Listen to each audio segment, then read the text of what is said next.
Police महासंचालक रश्मी शुक्ला यांना हटवण्याची मागणी विरोधकांनी लावून धरली आणि शुक्ला यांच्या संदर्भात कायद्यानुसार कार्यवाही केली जाईल असंही निवडणूक आयोगाने म्हटलंय। मात्र विरोधकांनी हा मुद्दा सोडलेला नाही। काय कारण असतील, काय सांगाल आपण? रश्मी शुक्ला यांना हटवण्याची मागणी ही फार वर्षांपासून होते आणि मुळातच रश्मी शुक्ला या फोन टॅपिंग प्रकरणात सहभागी होत्या आणि त्यामुळे त्यांना हटवण्यात यावं अशी मागणी महाविकास आघाडीने केली होती।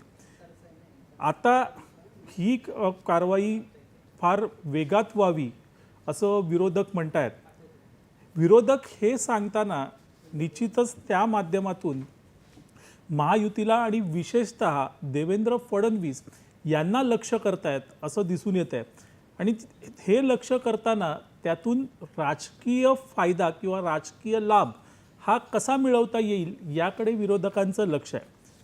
मला असं वाटतं की या निवडणुकीच्या रणधुमाळीमध्ये जरी आयोगाकडे ही तक्रार महाविकास आघाडीने केलेली असली तरी याच्यावर आत्ता कारवाई होईल का हा मुख्य प्रश्न आहे आणि निवडणुकीच्या रणधुमाळीत अशी कारवाई झाली तर त्याचे परिणाम काय होतील याचा सारासार विचार निश्चितच आयोग करेल। पण हा मुद्दा आता निवडणुकीच्या दरम्यान फार वेगात पुढे येणार आणि त्याचं राजकीय भांडवल होणार एवढं मात्र निश्चित आहे आणि आत्ता या क्षणाला इतकंच वाटतंय की याचं राजकीय भांडवल केलं जात आहे, त्यातून काही साध्य होईल असं अजिबात वाटत नाहीये।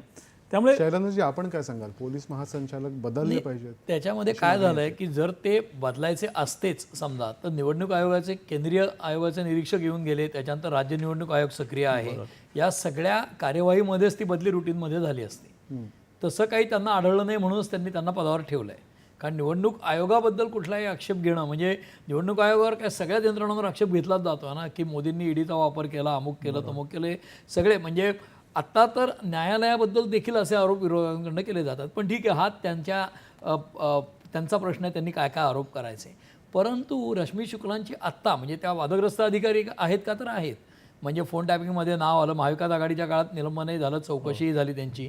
परंतु आत्ताच्या सरकारने एकनाथ शिंदे आल्यानंतर त्यांची जी महासंचालक पदावर नियुक्ती केली आणि त्यांना एक्सटेन्शन दिलं आहे 2 वर्षाचं, ते एक्सटेन्शन देताना देखील सुप्रीम कोर्टाच्या एका निकालाचा हवाला दिला गेला आहे।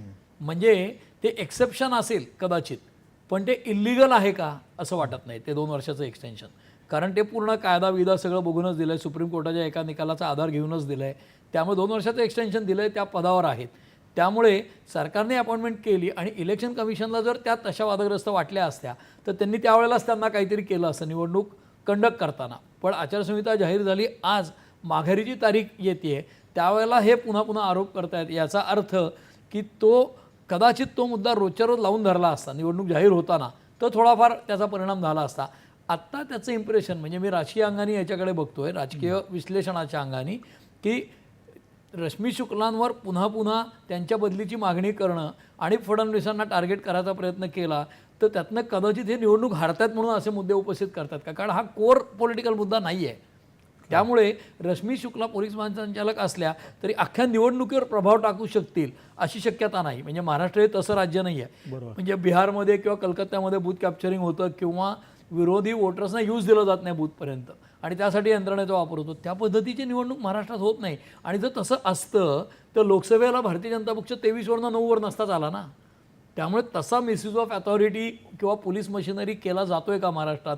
इतकी म्हणजे महाराष्ट्राची लॉ अँड ऑर्डर, कोयता घेऊन हल्ले होणं किंवा एखाद्या माजी मंत्र्याला गोळ्या घालणं हे गुन्हे झालेले आहेत, पण ते आयसोलेशनमध्ये बघायला पाहिजेत, त्याचं सरसकटीकरण करणं योग्य नाही असं मला वाटतं। आणि म्हणूनच रश्मी शुक्लांची मागणी विरोधकांनी जर लावून धरली, पत्र लिहिलं आत्ता नाना पटोलेंनी आणि त्याला संजय राऊतांनी पण पाठिंबा दिला, म्हणजे शिवसेना उभाटाचा पाठिंबा आणि काँग्रेसची मागणी आहे, पण ही जर त्यांनी जास्ती लावून धरायचा प्रयत्न केला आणि त्याचं राजकारण केलं तर त्या ब्युरोक्रॅट आहेत, त्यांना काय अंगाला लागणार नाही फार, परंतु हे निवडणूक हरतात म्हणून असे कांगावे करतात असा मेसेज जाऊ शकतो।